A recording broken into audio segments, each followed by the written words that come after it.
Here's a shocking new development in the spy novel gripping the Capitol. The chairman of the House Intelligence Committee is going to meet today with the panel's ranking Democrat. Now, that should not be news, right? It's their job to meet. But Democrat Adam Schiff has called on Republican Chairman Devin Nunes to recuse himself from the committee's highest profile project, the Russia election meddling investigation. Schiff thinks Nunes is trying to protect the president, not follow the facts. I hope that we can somehow get back on track, but the chairman is going to have to find a way to lift this cloud. Otherwise, we're going to need someone else to preside over this. I think we really do need someone else to preside over this if we're going to do this credibly. We touched on this a bit earlier, that disarray in the House not lost on leaders of the Senate investigation who are determined not to be confused with those folks over there in what they consider to be the lesser chamber. The committee will go wherever the intelligence leads us. This is the right venue, but if we see any attempt to stifle us with information or cut off the intelligence professionals giving us the access we need, you'll hear from us. That was the grown-up version there. Let's come back to the House side. They've essentially lost at least a week, 10 days of their investigation because they can't agree to meet. They can't agree. They canceled a public hearing. They couldn't get the FBI director to come up for an alleged private hearing. I don't think he wants to get caught up in the middle of this at this very moment in time.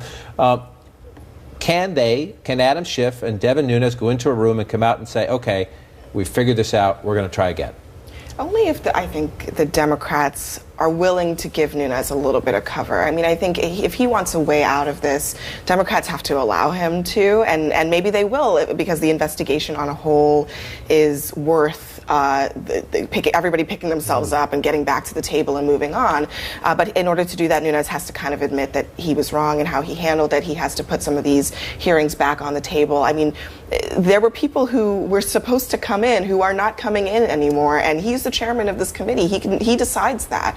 So he has to kind of acknowledge that maybe it may have been the wrong move and move forward. And I think it's possible. It's just going to be hard.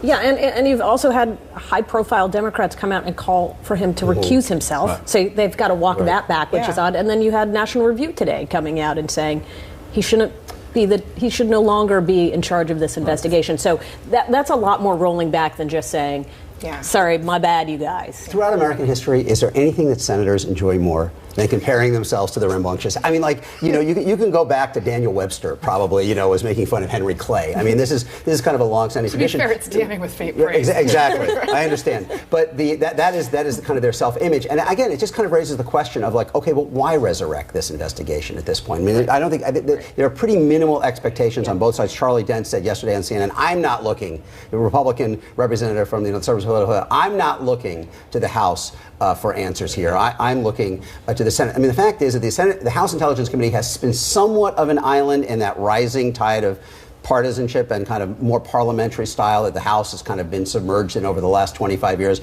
And I think last week we saw the water line kind of go over that levee as well. And one of the questions has been, if you haven't been following this at home, is the reason Democrats think Devin Nunes has a bias is he went to the old executive office building on the White House grounds, some tip from a whistleblower, he had some documents to look at, goes back and thinks about it, and then goes back to the White House the next day and briefs the president about this. We don't know what's in the documents. We don't really know totally what it's about, except he says it has nothing to do with Russia. The committee is complaining that, hey, you're supposed to tell us. You're supposed to tell the ranking Democrat. You're actually supposed to tell the other Republicans on the committee, too. He didn't do any of that before he went down to see the president. And so the House Speaker was asked as part of this CBS Morning interview, is that appropriate? And is the president under investigation, maybe?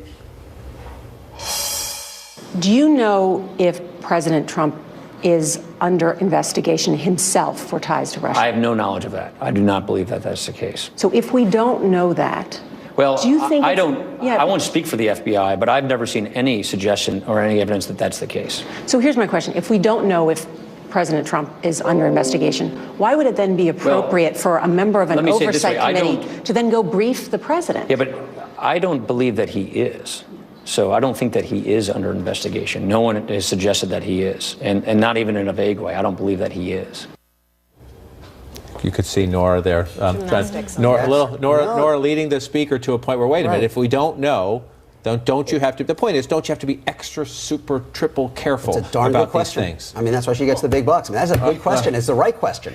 And, you know, I think Democrats are right to question why you would take this information to the White House, which potentially is the subject of, not only him, but others could be the subject of the underlying investigation. And it's worth noting that in that same interview, Speaker Ryan would not go so far as to defend Nunes going to the White House to brief the president. He was sort of like, I don't know why he did what he did. It's not really my business. That's not really the kind of answer that you want when the decision to do that is justifiable. It's put Republicans in a really tough spot because there is no, I mean, people are looking at the situation just from a common sense perspective and just wondering why it happened. And no one's jumping to defend Nunes. I'm on record saying I'm in favor of being like super careful about how you bring this information forward, and I don't think that was done, and he put himself in a bad position. Also, the FBI director said associates of Trump is what they're investigating. So I think if you put all the people who are supposed to report things to the president in a position where if we don't know for sure exactly whether he's being investigated, they can't go to him with information, I think that's a bit of a weird standard as well. And as a libertarian on things like dragnating conversations with American citizens, even when incidental and legal, if they are distributed wrongly, then that is something that should be investigated. It is. In addition to all the other things that we're investigating. I think that the chairman may well have a very good point about this unmasking, as he calls it. I think the way out of this, though, and we wouldn't be having this conversation if he had called Adam Schiff and said, you may disagree with me, but I'm going down to the White House to see the president. I invite you to come with me. Right. I invite you to come with me. I feel an obligation to do this, and I want you to come with me so that you see the whole conference. Easy. Thank you for that. It would have been easy. As easy as healthcare. As easy as healthcare. Oh, Lord. Who knew? Who knew? Who knew? Up next, March Madness meets global diplomacy. Sort of.